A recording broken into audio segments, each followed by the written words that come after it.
Hello beautiful people, as you know we're back with another tiny house build. I have been on a tiny house craze recently, and after watching like 100 videos I had this layout for a 2x2 house in my mind and I just had to build it. I really thought that this would be such a quick build, but it actually took me like 3 whole days to finish. The main objective of the house is for it to be functional and get all your needs up, which it definitely can, okay? Honestly, building this house taught me a lot about what you actually need for a tiny house in BLOXBURG. I know when building a tiny house, people always wonder, where are you gonna put the bathroom? Where are you gonna put the kitchen? And I just had this idea of a 1-tile bathroom, so the shower's next to the toilet. I know it's not the most practical, but it is functional. I had to cut a lot out of me building the kitchen because I noticed that you actually need a cooler to cook food in the kitchen if you don't have a fridge. And spoiler alert, there is no fridge in this kitchen. I definitely want to try and make another tiny house where I can fit a bed in it. I have done a 3x3 house. If you haven't seen that video, go check it out. I have done a 3x3 house that did have a bed, but I'd like to do that again with maybe even a smaller build. I fell in love with this concept of having the curtains as a separator for the bathroom, but actually you couldn't get inside when you did that, so I had to remove them eventually. As you can see, the layout for this tiny house is pretty clear. We have the bathroom on the left, the kitchen on the right, and then at the front we've got a little living area. So ultimately, yeah, you can get every single need up in this house. I recently discovered this concept of like a side porch, which I think looks really good, especially with a tiny house where you don't have a lot of space at the front. So we have added that onto the build. When I started building this house, I literally had no idea what the aesthetic was going to be. So initially when I was building, I was just placing things that I thought would be nice decorations, but eventually we do come to the conclusion of what we want the style to be. I'm honestly really happy with how this came out. I mean, the side porch was a new idea, along with the stairs to the balcony at the back, and I think with these tiny builds I'm just really looking forward to elevating them, because honestly nobody wants to look at a 2x2 box, okay? Also, if you've been following my channel for long enough, you will know that I very rarely do interiors because I'm not the best at them, truthfully. But this time I really challenged myself to make something cohesive, and ultimately this is what I came up with. I think the design is really simple, but it looks really cute. Now, of course, for the doubters in the back, you know we had to play test. So yes, you can sit down in a chair, you can read a book while you're in the chair, you can use the shower. Is the water going into the kitchen? Yes, but we'll ignore that for now. Can you make a quick meal? Yes, you can heat up a plate of macaroni and you can eat that plate of macaroni in the chair. I think when you're building a 2x2 house, what matters the most is honestly the surroundings. So I really wanted to focus on making sure that the outside of the house looked really alive and active. And I think adding on to the outside area with the trees and adding the fencing onto the balcony and then making the porch on the left more of like a studio environment really helped. Again, I'm an absolute horror show when it comes to choosing textures and colors for the inside of the house, but I did just go with white plaster in the end. If you couldn't tell, the style has turned into more of an industrial style build, and I think that aesthetic fits with me because I mostly do modern style, which I think industrial and modern are quite similar. Another thing that I struggle with but I'm working on is definitely color scheme.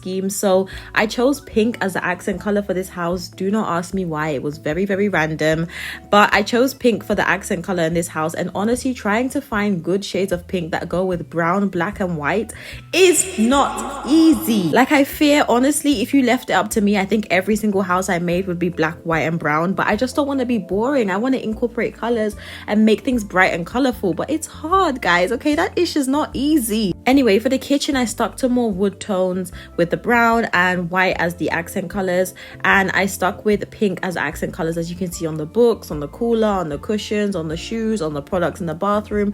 So it wasn't too overwhelming, but it just kind of popped out a little bit. Now this was the most crucial point of the build, making sure that we could fit a door at the front and that it would not disrupt what was going on inside. Initially I wanted to do a sliding door, but that didn't work out, so you can see I did 2 separate walls, and then eventually I changed it to do 1 straight wall. And I chose this door because I feel like it fits that kind of industrial aesthetic with the glass, and you'll see when I color it all, it kind of really ties together with the rest of the build, especially with it being in all black. I just think it looked really sleek and really modern-esque. I definitely think finding a cohesive color scheme helps to really tie everything together. I think the exterior of this house is 10/10, no notes. I really honestly like the little bin area, I like the mailbox, I really love the desk writing area, the balcony. I think it all really does tie together honestly so well. Of course I ended up going for a flat roof roof over the top because again it's an industrial build. Initially I was going to put it in all black, but I realized that I used kind of like a lighter shade of black, so like a really dark gray for the walls in the porch area. So I just changed it to match that color for the roof so that we had that cohesiveness throughout the build, you know what I mean? And then I really didn't want to keep the front wall blank because it looks kind of boring and plain, so I ended up going with a slim window to match the window in the door, which I think looked really good in the end. I do also want to try and experiment with custom windows. I think that's something I'm going to try to do more in an upcoming build, so keep your eyes peeled for that. Additionally, at this point I had decided that this house was going to be for a writer. I like to give character to my build, you know what I mean? Someone has to live here, right? So initially I had no idea, but again, by the time I had built the porch area and turned it into a mini studio, I decided that this house was for a writer. Looking back at the build now, as cute as this space is, I really do like the fact that it's got the bookshelves in there. Of course, as a writer you would have loads of books. It's got the desk for writing and it's got loads of windows so you don't feel like super cramped into the space. It doesn't have a door, and so I'm thinking it has a roof, no door. It's not going to withstand any weather conditions. So I'm very sorry for the lack of realism there. Of course, if it rained, this whole studio is finito. I ended up adding some files and folders in the bookshelves as well because I thought that might fit the writer aesthetic, and I also thought she might be like a children's writer, so maybe a teacher. And I finished off that area with a nice little rug. Now onto my favorite part of any build is the exterior. I absolutely love creating environments. I think I should do more videos like that as well, because in Bloxburg we don't have any settings. All you can do is build a house, a cafe or some sort of building. Anyway, I colored all the trees surrounding it. I liked to do really big trees because I feel like it really covers the space, and so when you're in first person mode it really does look like this house is standing alone somewhere. Now I'm just doing the finishing touches to the outside of the house. I added some pillars at the front because of course this roof is not holding up itself. By this point I was very happy with how the house had turned out. I think in retrospect the only thing I would have changed is the balcony. I definitely would have just made this house 2-story, even if the second story was not usable, because I just think the open balcony looks a bit strange. It doesn't really look accurate, and I think a regular balcony would have really tied this house together. But nonetheless, I think it did come out really nicely. Also, I came back inside the house to remove the rest of these decorations and put the TV back. Considering she has a writing studio, I thought we might as well give her some proper entertainment. Now for lighting, I did actually search up industrial. Okay, that's not how you spell it, but yeah, we found it in the end. I feel like lighting is also another thing I really struggle with in Bloxburg. Oh my goodness, I can never find good lighting. And initially I wanted to use this lamp. Did it look good?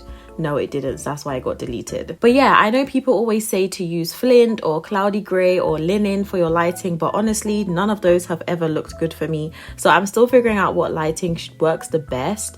I also ended up going with these hanging lanterns inside, one in the kitchen and one in the living room, and I think that did actually light up the space really well. I ended up choosing flint for this color scheme, so if you wanted to know, that is what I used. I then also turned off the lights in build mode, which I've never done before, but it's such a good way to figure out where your outside lighting should go, because now I was able to properly light up the path. Because would you walk around the back of this house with no lighting?